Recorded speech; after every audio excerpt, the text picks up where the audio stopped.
परमेश्वर के प्यारे, अद्भुत और बरकत नाम में आप सभी को सलाम। मैं इवेंजलिस्ट अभिषेक गिल आप सभी का स्वागत करता हूं और आज मैं आप सभी के साथ परमेश्वर के वचन में से बात करने के लिए जा रहा हूं और मैं चाहता हूं कि आप इस वीडियो को अंत तक देखें ताकि आप सभी लोग इस वचन को सुनकर आशीष प्राप्त करें।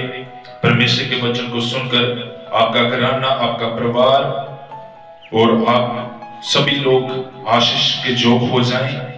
और आज मैं आप सभी के साथ परमेश्वर के वचन में से बात करूंगा कि हमारी प्रार्थना परमेश्वर क्यों नहीं सुनता।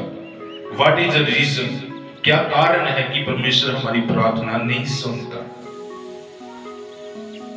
क्योंकि 90% लोग हैं जिनकी प्रार्थना परमेश्वर नहीं सुनता। क्या कारण है?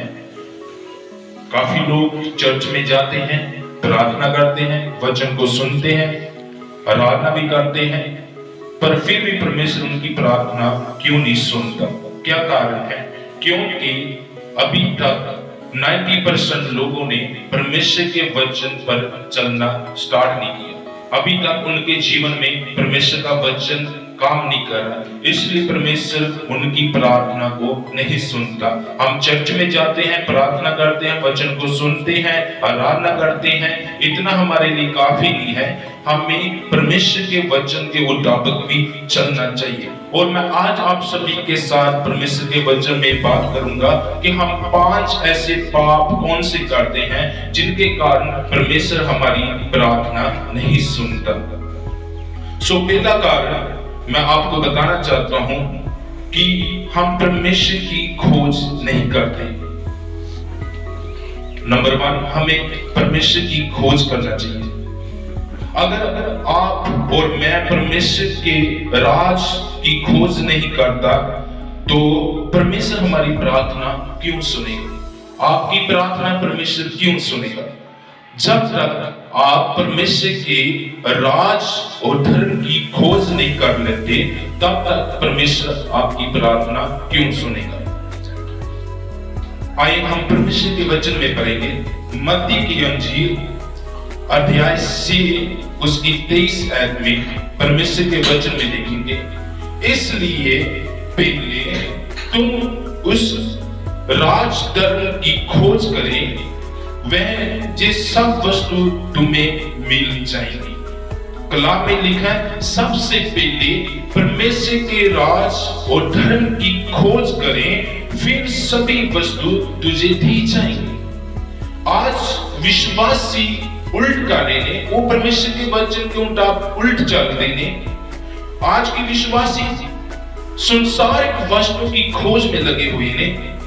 वो कहते हैं चंगाई हमें मिल जाए, हमें आशीष मिल जाए, हम बाहर चले जाएं, हमें अस्सी जोग मिल जाए। वो संसारिक वस्तु की खोज में लगे हैं पर परमेश्वर के राज और धर्म की खोज नहीं कर रहे, इसलिए परमेश्वर उनकी प्रार्थना को नहीं सुन रहा। जो लोग विश्वास के साथ, ईमान के साथ परमेश्वर के राज और धर्म की खोज कर लेते हैं, परमेश्वर उनको सभी प्रकार की संसारिक वस्तु दे देता है। जब तक हम परमेश्वर के राज और धर्म की खोज नहीं करते तो परमेश्वर हमारी प्रार्थना को क्यों सुनेगा? क्योंकि हम परमेश्वर के वचन को पूरा नहीं कर रहे, हमारे जीवन में परमेश्वर का वचन नहीं है। इसलिए हमें सबसे पहले परमेश्वर के राज की खोज करने वाले विश्वासी बनना है। दूसरा, हमारे जीवन का सही उद्देश्य क्या है? हमारे जीवन का सही उद्देश्य क्या है? आइए हम परमेश्वर के कलाम में देखेंगे। मत्ती की अंजील अध्याय 6 से अध्याय 1 से लेकर 4 तक मैं सभी आयतों को पढ़ूंगा। उसके बाद मैं आपको थोड़ा सा इसका एक्सप्लेनेशन दूंगा। सावधान रहें, तुम मनुष्यों को दिखाने के लिए अपने धर्म के काम न करें, नहीं तो अपने स्वर्गीय पिता से कुछ भी फल नहीं पाओगे। इसलिए जब तुम दान करें तो अपने आगे तुरी न बजाएं, जैसे कपटी सभों में और गलियों में करते हैं, ताकि लोग उनकी बुराई करें। मैं तुमसे सच सच कहता हूं कि वह अपना फल पा चुके हैं। परंतु जब तू दान करे तो जो तेरा दाया हाथ करता है उससे तेरा बायां हाथ ना जान पाए, ताकि तेरा दान गुप्त में रहे, और जब तेरा पिता जो गुप्त में देखता है तुझे प्रतिफल दे। कलाम में लिखा है हमारे जीवन का सही उद्देश्य क्या होना चाहिए कि जब हम कुछ भी काम करते हैं तो हमें लोगों को दिखाने के लिए नहीं करना चाहिए।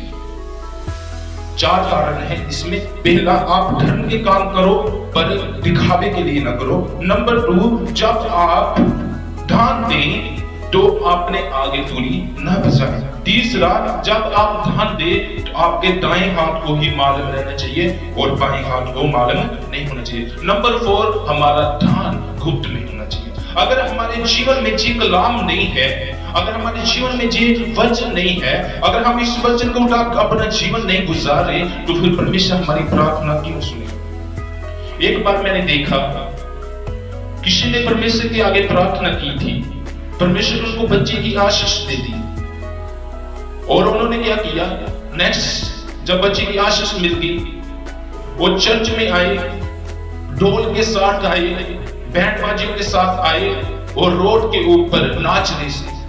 वो लोगों को दिखाने के लिए धर्म के काम कर रहे थे, पर परमेश्वर का वचन हमें ऐसा करने से मना करता है। हमें ऐसा नहीं करना चाहिए। जब हमारे जीवन में परमेश्वर का कलाम नहीं है तो हमारी परमेश्वर प्रार्थना क्यों सुनेगा। पहला आपको बताया कि हमें परमेश्वर की खोज करने वाले बनना चाहिए। दूसरा बताया हमारा जीवन का सही उद्देश्य क्या है, हमें गुप्त में दान देना चाहिए, और हमें कपटिया के समान अपने आगे दूरी नहीं बजाना चाहिए। जैसे कपटी लोग गलियों में नाच देते हैं, अपनी वडियाई करते हैं, लोगों को बताते हैं कि हम धर्म के काम करते हैं। हमें विश्वासियों के ऐसे काम नहीं करना चाहिए। अगर हम किसी की मदद करते हैं तो हमें गुप्त में करना चाहिए, हमें किसी को बताना नहीं चाहिए। अगर हम फास्टिंग प्रेयर करते हैं तो हमें गुप्त में करना चाहिए, हमें किसी को बताना नहीं चाहिए। कलाम में लिखा तुम्हारे चेहरे पर उदासी नहीं होनी चाहिए। तो जब हम गुप्त में करेंगे तो परमेश्वर हमसे आनंद होगा, परमेश्वर हमें बरकत देगा, उसका हमें प्रतिफल मिलेगा। पर अगर हम परमेश्वर के वचन को तोड़ते हैं तो फिर परमेश्वर हमारी प्रार्थना क्यों सुनेगा। नंबर 2 हमने सीखा कि हमारे जीवन का सही उद्देश्य क्या होना चाहिए। आए हम तीसरे पॉइंट की ओर बढ़ेंगे कि तीसरा पॉइंट क्या है कि दूसरों को माफ करें। हमारे जीवन में सबसे बड़ा जी काम होना चाहिए कि हमें दूसरों को माफ करना चाहिए। अगर हमें कोई नफरत करता है तभी भी हमें उनसे प्रेम करना चाहिए। हमें अपने दुश्मनों से प्रेम करना चाहिए। जो हमें सताते हैं उनके लिए प्रार्थना करना चाहिए। जो हमें श्राप देते हैं तो हमें क्या करना चाहिए, उनके लिए प्रार्थना करनी चाहिए और उनको आशीष देनी चाहिए। पर आज हम उल्ट कर रहे हैं, इसलिए हमारी परमेश्वर प्रार्थना नहीं सुनता। कलाम में लिखा है मत्ती की अंजीर अध्याय 6 और 14 परमेश्वर का वचन कहता है, इसलिए यदि तुम मनुष्यों के अपराध क्षमा करोगे तो तुम्हारा स्वर्गीय पिता भी तुम्हें क्षमा करेगा। बाइबल में लिखा है अगर तुम एक दूसरे को माफ करेंगे तो परमेश्वर आपके भी पाप क्या करेगा, माफ कर देगा। हमारा सबसे बड़ा जीवन का उद्देश्य ये होना चाहिए, हमें दूसरों के लिए एग्जाम्पल बनना चाहिए, उदाहरण बनना चाहिए कि हम क्या करते हैं, एक दूसरे को प्रेम करते हैं, हम एक दूसरे को माफ करते हैं। मैं आपको बताना चाहता हूं माफ करने से हमें आशीष मिलती है, परमेश्वर हमारी प्रार्थना सुनता है। अगर हम एक दूसरे को माफ नहीं करते तो परमेश्वर हमारी प्रार्थना क्यों सुनेगा। एक बार क्या हुआ, एक बहन थी, उसके पास आशीष नहीं थी, उसकी कुख को परमेश्वर ने बंद किया हुआ था। वो परमेश्वर के दास के पास आई, परमेश्वर के दास को बोलने लगी पास्टर जी मेरे लिए प्रेयर करें कि परमेश्वर मुझे बच्चे की आशीष दे। परमेश्वर के दास ने प्रेयर किया, परमेश्वर दास ने बोला कि इस साल में तुझे परमेश्वर आशीष देने के लिए जा रहा है। जब वो घर में गई, 1 साल गुजर गया, उसे आशीष नहीं मिली। फिर दोबारा वो परमेश्वर के दास के पास आई प्रार्थना कराने के लिए। परमेश्वर के दास ने उसके लिए प्रार्थना किया और प्रार्थना की, और परमेश्वर के दास ने बोला इस बार तुझे परमेश्वर जरूर आशीष देगा।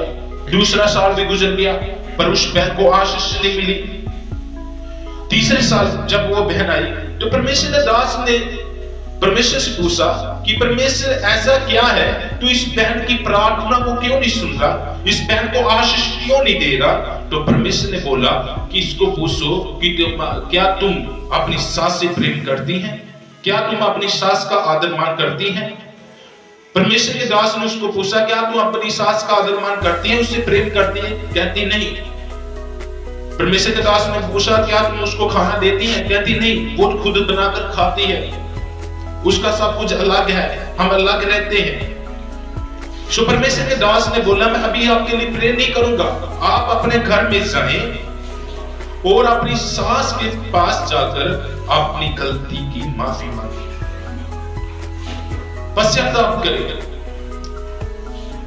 वो जब वो बहन गई, अपनी सास के पैरों को जाकर छुआ और रोकर अपनी गलती की माफी मांगी और उसकी सास ने उसको माफ कर दिया। उसकी सास ने बोला, बेटा मैं तुझे माफ करती हूँ, परमेश्वर भी तुझे माफ करे और परमेश्वर तुझे आशीष दे। उस वर्ष परमेश्वर ने उस बहन को बेटे की आशीष दे दी। क्यों मिल गई? क्यों परमेश्वर ने उसकी प्रार्थना को सुन लिया? क्योंकि उस बहन ने अपने पापों का पश्चाताप किया, अंगीकार किया, पापों को मान लिया और उसकी सास ने उसको आशीष दी, उसकी सास ने उसको माफ कर दिया। इसलिए कलाम में लिखा है, इसलिए यदि तुम मनुष्यों के अपराध क्षमा करोगे तो तुम्हारे भी अपराध परमेश्वर क्षमा करेगा, और यदि तुम मनुष्यों के अपराध क्षमा न करो तो तुम्हारा पिता भी तुम्हारे अपराध क्षमा नहीं करेगा। जी हमारा तीसरा पॉइंट है। चौथा पॉइंट हम सीखेंगे, चिंता ना करें। हमें चिंता नहीं करनी चाहिए, हमें अपनी चिंता परमेश्वर को दे देनी चाहिए। जब हम परमेश्वर के कलाम में देखते हैं, मत्ती की अंजील अध्याय 6 और उसकी 31 आयत में देखते हैं, तो कलाम में लिखा है, इसलिए तुम चिंता करके ये ना कहना कि हम क्या खाएंगे और क्या पिएंगे और क्या पहनेंगे। कलाम में लिखा है, अपनी चिंता परमेश्वर को दे दो, क्योंकि उसको आपकी है चिंता है। परमेश्वर को हमें अपनी चिंता देनी चाहिए, अपनी प्रॉब्लम परमेश्वर को बतानी चाहिए, अपनी समस्या परमेश्वर को बतानी चाहिए। हमें अपनी चिंता उठाने की जरूरत नहीं है, क्योंकि हमारा परमेश्वर हमारी चिंता करने वाला परमेश्वर है। एक बार क्या हुआ, एक विश्वासी था, उसने काफी कर्जा लोगों का देना था, पर उसने प्रार्थना की, परमेश्वर मेरे सिर पर बहुत कर्जा है, बोझ है, इस बोझ को हल्का करने वाला तू ही है। मैं तुमसे प्रार्थना करता हूं कि तुम मेरी प्रार्थना को सुन। और रो रो कर प्रार्थना करने लगा। उसने अपनी चिंता प्रार्थना में परमेश्वर को दे दी और परमेश्वर ने सहायता की, उसकी मदद की। एक आदमी को भेजा और उसने सिग्नेचर कर दिया और बोला, मैं तुम्हारा कर्जा उतार दूंगा, मैं तुम्हारा कर्जा दे दूंगा, तुम चिंता न करो। इसलिए कलाम में लिखा, अपनी चिंता परमेश्वर को दो। उसको चिंता है हमारी, क्या खाना, क्या पीना, क्या पहनना, इसकी हमें चिंता करने की जरूरत नहीं है। ये नंबर 4 था जो हमने परमेश्वर के वचन में सीखा कि चिंता ना करें। परमेश्वर का कलाम कहता है, दोष ना लो। ये 5वां पॉइंट है, 5th पॉइंट है कि दोष ना लो। कलाम में लिखा है, मत्ती की अंजील अध्याय 7 और 1 में लिखा है, दोष ना लो, तुम पर भी दोष लिखाया जाएगा, क्योंकि जिस नाप से तुम नापोगे उस नाप में तुम्हारे लिए नापा जाएगा। कलाम में लिखा है, दोष ना लो। अगर हम दोष लगाते हैं तो हम पर भी दोष लगाया जाएगा। जिस नाप ना हम नापेंगे उस नाप ना हमारे लिए नापा जाएगा। जैसा हम परमेश्वर के साथ चलेंगे वैसे ही परमेश्वर हमारे साथ चलेगा। अगर हम विश्वास के साथ परमेश्वर के साथ चलेंगे तो परमेश्वर भी हमारे साथ विश्वास के साथ चलेगा। अगर हम परमेश्वर के साथ टेढ़े चलेंगे तो परमेश्वर हमारे साथ टेढ़ा चलेगा। अगर हम विश्वास के जोग बनेंगे तो परमेश्वर भी हमारे साथ वैसा चलेगा। अगर हम परमेश्वर को देने वाले बनेंगे तो परमेश्वर भी हमें देने वाला बना देगा। अगर हम परमेश्वर को पास लाने वाले बन जाएंगे तो परमेश्वर भी वैसे लोग बना देगा। कलाम में लिखा है परमेश्वर किन लोगों के साथ चलता है, जो सच्चाई के साथ चलने वाले लोग ने, जो पवित्र लोग ने, जो ईमानदारी के साथ चलने वाले लोग ने, परमेश्वर उनके साथ वैसा ही चलता है। पर जो लोग टेढ़े चलते हैं परमेश्वर उनके साथ क्या करता है, टेढ़ा चलता है। क्योंकि कलाम में लिखा है जैसा बीजोगे वैसा काटोगे। इसका क्या मतलब कि जिस नाप ना तुम नापोगे उस नाप ना तुम्हारे लिए नापा जाएगा। सो परमेश्वर इस वचन को आप सबको आशीष को बरकत दे। प्लीज इस वीडियो को ज्यादा से ज्यादा शेयर करें।